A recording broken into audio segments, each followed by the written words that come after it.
Selamat pagi, teman-teman.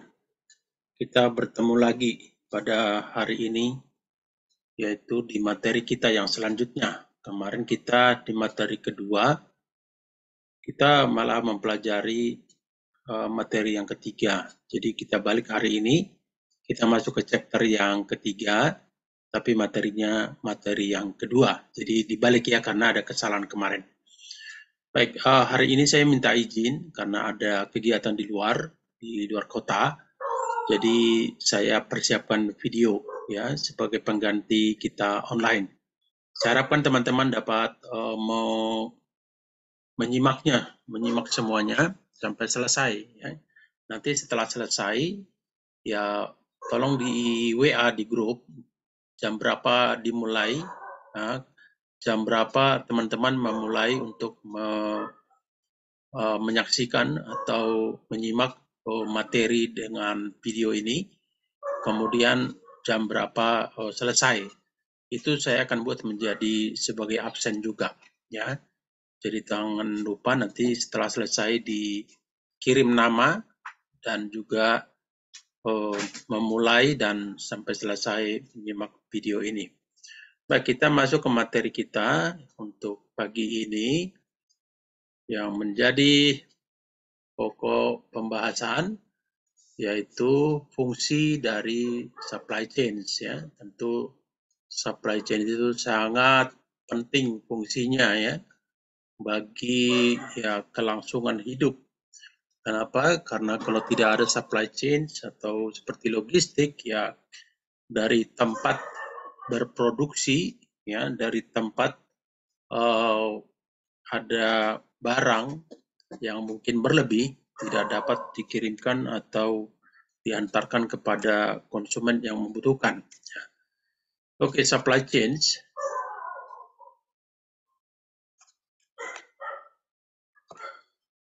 Sebuah rangkaian atau jaringan perusahaan-perusahaan yang bekerja secara bersama-sama untuk membuat dan menyalurkan produk atau jasa kepada konsumen. Rangkaian atau jaringan ini terbentang dari penambang bahan mentah di bagian hulu sampai ke end customer ya, sampai retailer sampai pada bagian pembeli. Jadi mulai dari hulu ya sampai ke hilir, mulai awal sampai pada akhirnya ya. Itu merupakan rangkaian atau jaringan suatu supply chain. Tentu di situ satu sama lain saling terkait dan diharapkan semua bagian atau semua yang terlibat itu mendapatkan keuntungan masing-masing yang disebut juga dengan win-win ya, tidak hanya satu pihak saja. Isu penting dalam supply chain, pertama aliran material ya. Aliran material ataupun produk yang ya itu bisa sesuatu yang sangat kompleks. Kenapa? Ya bagi yang tidak berpengalaman itu tidak masuk akal juga ya. Pengiriman dari hulu sampai hilir kalau umpamanya jaraknya jauh antar negara, antar benua ya. Bagaimana mengirimkan barang dari benua Amerika sampai ke benua Australia ya, dari Afrika sampai ke Asia ya. Bagaimana mengirimkan barang dari sebaliknya ya, dari Australia menuju ke Kanada seperti itu. Kemudian tentu munculnya supply chain management ini dilatar belakangi oleh perubahan dalam lingkungan bisnis ya, dia yang semakin meningkat. Kita nggak tahu setelah supply chain management mungkin juga nanti dengan modernisasi akan ada sesuatu yang berubah gitu, berbeda gitu ya.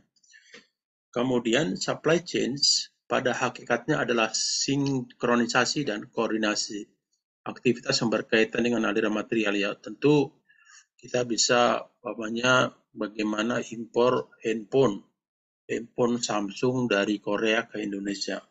Tentu itu kan ada sinkronisasi dan koordinasi.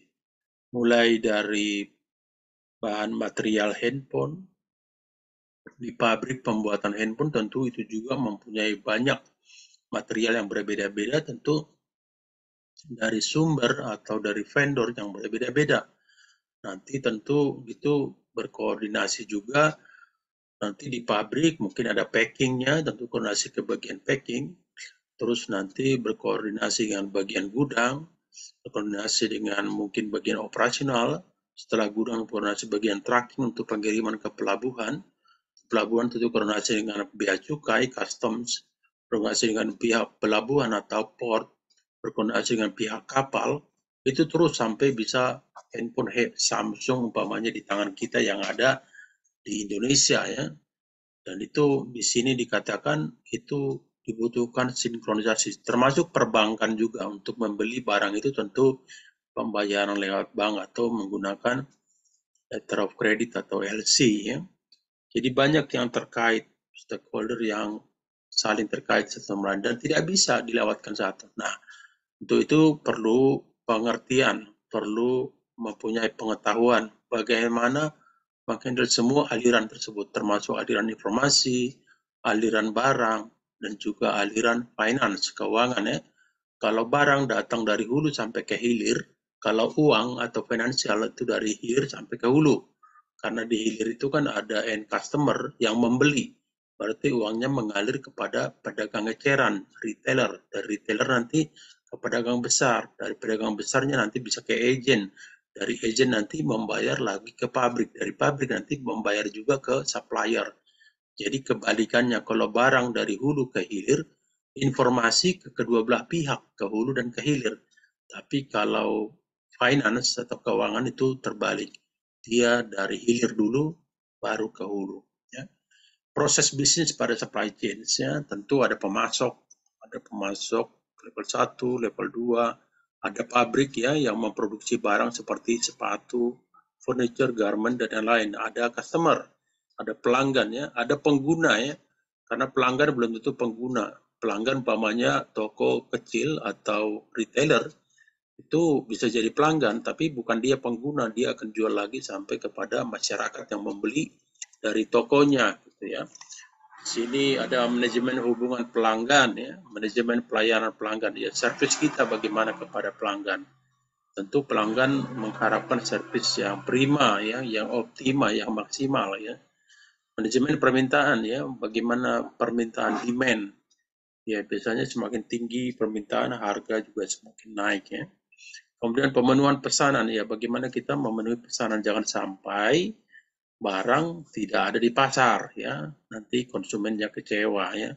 Sama kita juga seorang konsumen, kalau kita ingin membeli sesuatu, bahkan kalau ke rumah makan kita pesan makanan tidak ada, itu padahal itu kesukaan kita, itu bisa mengecewakan ya. Manajemen aliran manufaktur ya, manajemen hubungan pemasok ya, bagaimana kita membangun hubungan dengan pemasok, dengan supplier ya. Itu perlu dibina juga. Supplier itu biasanya tidak boleh hanya satu, dua, apa tiga. Tujuannya agar ketika ada masalah tidak langsung habis putus gitu ya. Kalau kita hanya berharapkan kepada satu, tiba-tiba ada masalah di luar dugaan, ya bisa-bisa dia tidak mau mengerjakan. Kalau tidak mau mengerjakan, tidak mau supply, ya kita bagaimana untuk membuat barang ya, itu tidak ada bahan baku. Kemudian pengembangan dan komersialisasi produknya, marketing ini, bagaimana menjual barang ya, bagaimana membuat barang itu, bahkan kalau bisa bukan hanya sekedar menjual, tapi juga bisa menjadi pemimpin pasar ya. Kemudian manajemen pengembalian retur, ini banyak sekali yang sekarang retur nih. Dengan adanya e-commerce seperti Lazada, Shopee, macam-macam ya, itu banyak barang yang tidak sesuai dengan yang dibeli, yang diharapkan, ya akhirnya terjadi retur atau pengembalian. Bisa juga disebut seperti reverse logistics. Aktivitas fisik ya, pengadaan tentu ya, bagian purchasing, bagian pembelian, membeli dia bahan baku dan lain-lain. Produksi yang ada mesin-mesinnya ya, mengubah bahan baku menjadi bahan setengah jadi atau bahan jadi.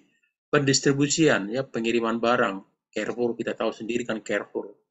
Umpamanya apa yang dijual di Carrefour, parfum gitu ya. Parfum itu tentu dari pabrik. Carrefour itu kan banyak di Jakarta di mana-mana. Nah, bagaimana pabrik itu mendistribusikan ke Carrefour yang Jakarta Utara, mungkin Jakarta Selatan, Jakarta Barat, Jakarta Pusat, dan lain-lain. Itu pendistribusian ya. Tentu di mana barang yang sudah habis, di situ lebih banyak akan didistribusikan barang, diantarkan barang. Di mana yang masih penuh stoknya, itu nggak usah. Nah, itu pendistribusian. Perlu pemahaman kapan dikirim, berapa banyak, ya, dan alamat yang mana. Penyimpanan, storage, ya, warehousing, ya, barang juga perlu disimpan. Inventory control, ya, perlu dikontrol barang yang masuk, barang yang keluar, sehingga kita tahu kira-kira berapa sisanya, ya. Apakah perlu pesan sekarang atau belum, masih menunggu, atau jangan-jangan barang kita terlalu banyak menumpuk, kita bisa juga over atau dikirim ke tempat lain. Survei pasar, perancangan produk, layanan purna jual, ya. Fungsi supply chain, ya. Supply chain secara fisik mengkonversi bahan baku, tadi saya bilang, mulai dari hulu sampai ke hilir, bahan baku menjadi produk jadi, mengantarnya kepada end customer atau akhirnya. SCM sebagai mediasi pasar, jadi memastikan bahwa apa yang disuplai oleh rantai pasar mencerminkan aspirasi pelanggan. Ya, kalau kita mengetahui apa yang pelanggan butuhkan dan dapat memenuhinya, nah itulah sebagai jalan awal mendapatkan bisnis gitu ya.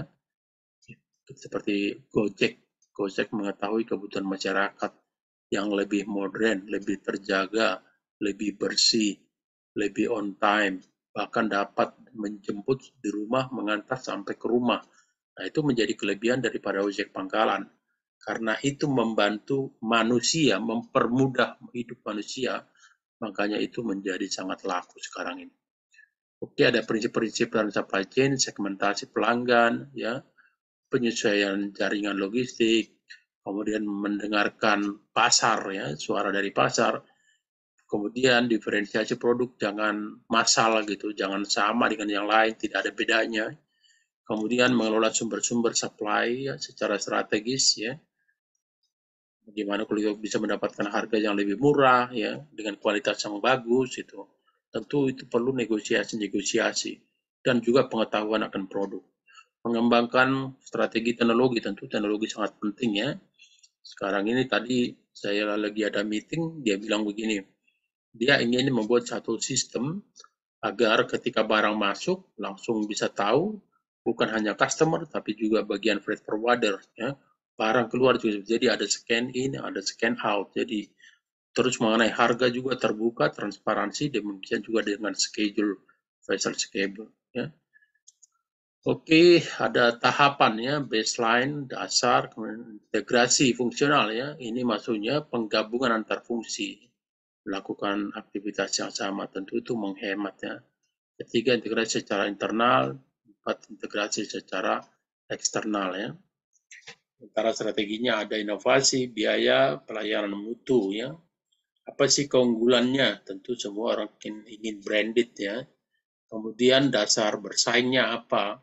Apakah harga murah atau promosi atau memang dia harga mahal karena kualitasnya, ya. Tentu iPhone kan berbeda dengan Samsung, iPhone berbeda dengan Oppo, ya. Handphone iPhone itu mempunyai kualitas yang bagus, mereka bersaing di sana gitu, ya. Kemudian bagaimana kecepatan dan waktu, ya, ke pasar, bagaimana merespon permintaan pasar. Oke, ini satu contoh aja nih, P&G, Walmart, ya. Ini contohnya bagaimana logistik itu dikerjakan di perusahaan P&G dan Walmart, ya. Kemudian ada SCM, Dell Computer, ya. Dikatakan di sini waktu membeli secara online, ada yang terlibat pelanggan, website Dell tentu, ya. Sekarang juga sudah pasti pabrik perakitan Dell dan pemasok Dell, ya. Setelah mendapatkan produk, pelanggan memasukkan seperti informasi order. Kita doang mungkin yang sudah belanja dilewati e-commerce sudah paham ini, ya. Kemudian global supply chain melibatkan supplier, ya, di dalam maupun di luar negeri, ya. Alasannya mereduksi biaya, ya, perbedaan ketersediaan, strategi global perusahaan, perbedaan teknologi, kualitas produk, perbedaan kebutuhan, ya. Kebutuhan itu berbeda. Kebutuhan orang Amerika dengan orang Indonesia mungkin berbeda, ya. Kebutuhan orang Brasil dengan orang dari New Zealand mungkin berbeda, tidak sama semua, ya. Tantangannya ya kompleks, ya, tentu kompleks. Tapi kalau tahu, paham, berpengalaman, ya tentu ketidakpastian, ya, kadang-kadang, ya, permintaan kayak kemarin, ya, ketika COVID-19 permintaan akan masker meningkat. Ya, peran internet juga sangat dibutuhkan. Ya, e-procurement yaitu pengadaan, bagaimana mendapatkan pengadaan yang terbaik dengan harga dan kualitas yang terbaik. Fulfillment ya lebih pada hilir supply chain. Kegiatan termasuk dalam fulfillment yaitu menerima, mengelola, manajemen gudang, dan yang lain-lainnya. Oke, sampai di sini. Jika ada pertanyaan bisa dikirimkan di WA Group. Sekali lagi, tolong dibaca selesai. Setelah selesai dibaca, ditulis WA, cantumkan nama, cantumkan jam berapa sampai jam berapa menyimak video ini. Terima kasih. Sampai di sini pertemuan kita. Selamat pagi.